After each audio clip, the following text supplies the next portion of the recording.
What up? Meu nome é Michael César e no vídeo de hoje irei falar sobre lidando com a depressão, dicas e terapia cognitivo comportamental. Mas tudo isso depois da vinheta. Antes de começar esse vídeo, já deixa seu like, se inscreva no canal e ative o sininho de notificações para ficar por dentro do que acontece no momento psíquico. Sem mais delongas, vamos para o vídeo. Entendendo a depressão de acordo com o DSM. Os transtornos depressivos incluem transtorno disruptivo da desregulação do humor, transtorno depressivo maior, incluindo episódio depressivo maior, transtorno depressivo persistente, transtorno disfórico pré-menstrual, transtorno depressivo induzido por substância, medicamento, transtorno depressivo devido a outra condição médica, outro transtorno depressivo especificado e transtorno depressivo não especificado. A característica comum de todos esses transtornos é a presença de humor triste, vazio ou irritável, acompanhado por alterações relacionadas que afetam significativamente a capacidade funcional do indivíduo. Por exemplo, alterações somáticas e cognitivas no transtorno depressivo maior e no transtorno depressivo persistente. 4 dicas para lidar com a depressão. Prática regular de exercício. Durante a prática de exercício, o corpo libera hormônios importantes para a sensação de bem-estar e relaxamento, como endorfina, ocitocina e dopamina. Além disso, manter o corpo em forma e com menores percentuais de gordura tem efeitos positivos na autoestima. Outro benefício das atividades físicas é a melhora do sono, o que também é importante para combater a ansiedade e a depressão. Dormir bem é fundamental para que os hormônios sejam regulados de maneira adequada e isso impacta diretamente a sensação de bem-estar. Cuidar da alimentação também é importante, assim como a atividade física. Já sabemos que dietas ricas em gorduras saturadas ou em açúcar são capazes de alterar o estado de humor tanto em animais de laboratório como em seres humanos. O consumo de alimentos gordurosos, como as típicas fast food, está associado ao aumento da depressão e ansiedade. Estabelecendo rotina. É muito importante ter uma rotina, como o horário que você acorda, como, por exemplo, também ler um livro, ter uma agenda. É muito importante para você não se perder durante o dia. Práticas de mindfulness, meditação ou yoga são muito bons e não tem a ver com espiritualidade neste caso. Conexões sociais. Ter uma rede de apoio com pessoas que vocês consideram importantes.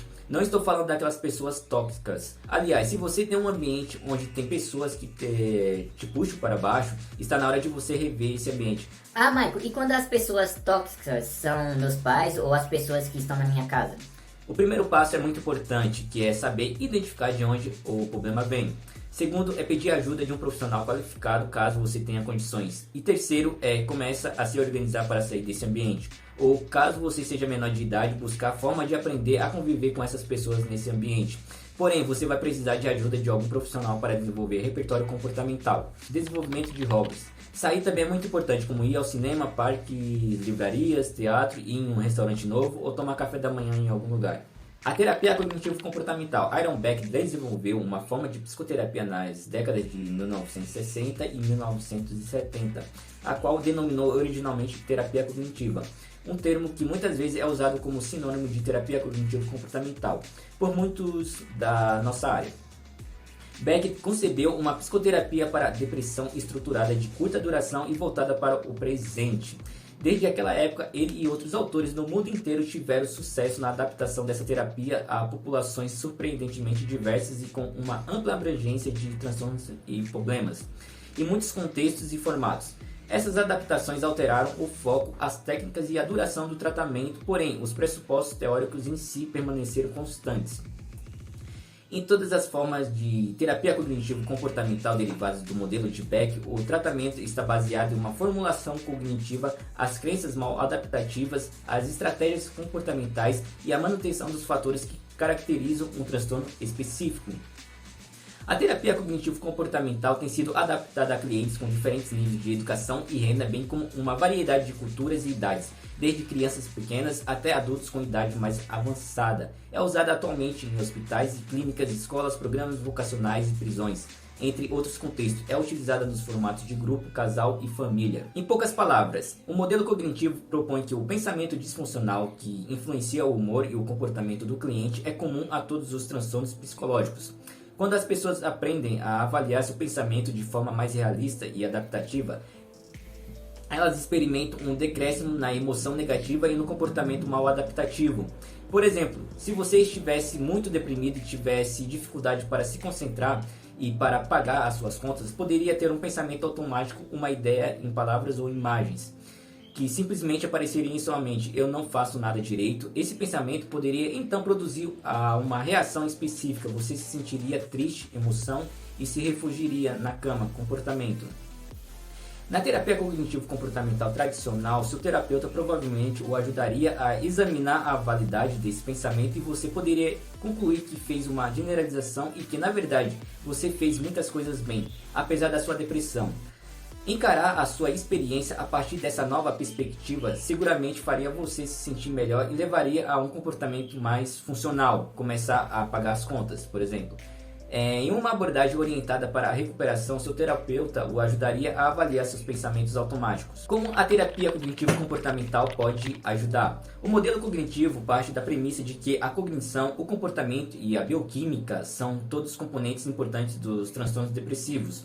Não os consideramos como teorias concorrentes da depressão, e sim como níveis diferentes de análise. Cada abordagem de tratamento tem seu próprio foco de conveniência. O farmacoterapeuta intervém em nível bioquímico, o terapeuta cognitivo intervém nos níveis cognitivos, afetivo e comportamental.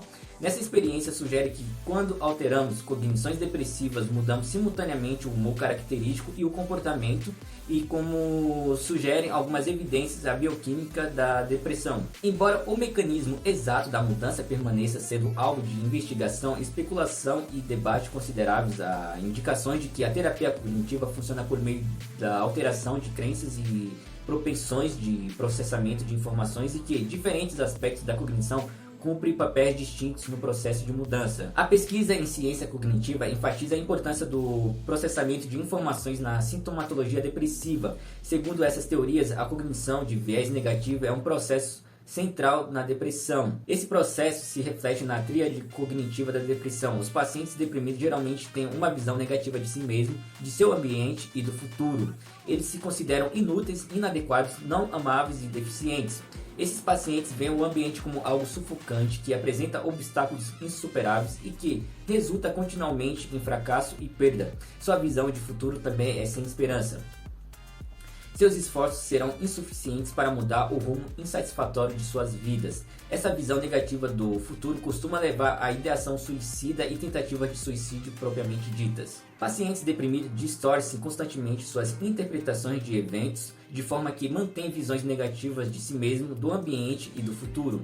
Becken sugere que grande parte desse processamento cognitivo distorcido ocorre fora da esfera da consciência, sob a forma de pensamentos automáticos, aqueles que intervêm entre eventos de vida e reações emocionais do paciente a esses eventos. Os pensamentos automáticos muitas vezes passam despercebidos ao paciente porque estão fora da consciência, porque faz parte de uma forma repetitiva ou habitual de pensar e porque ocorre com muita frequência. Os pensamentos automáticos costumam ser o contrário daquilo que um paciente sabe ser verdade de forma lógica e consciente, e a maioria dos pacientes antes da terapia não consegue detê-los por meio de processo de pensamento racional. Esse processo de distorção cognitiva é muito mais comum em pacientes deprimidos do que nos não deprimidos. Por exemplo, uma mulher deprimida cujo marido chega em casa tarde da noite pode concluir que ele está tendo um caso com outra mulher, mesmo que não haja nenhuma outra evidência sustentando essa conclusão. Esse exemplo ilustra a inferência arbitrária, ou seja, chegar a uma conclusão que não se sustenta nas evidências disponíveis. Outras distorções são o pensamento tudo ou nada, a supergeneralização, a abstração seletiva e a magnificação. Bom galera, o Momento Psíquico vai ficando por aqui. Não deixa de curtir, deixar aí embaixo seus comentários caso tenham dúvida. Se inscreva no canal, é muito importante para que esse conhecimento possa chegar a mais pessoas. Um grande abraço e até a próxima. Tchau! That's just the feeling right now, you feel me? I love when you sleep on me. I like to wake 'em up. We gon' see.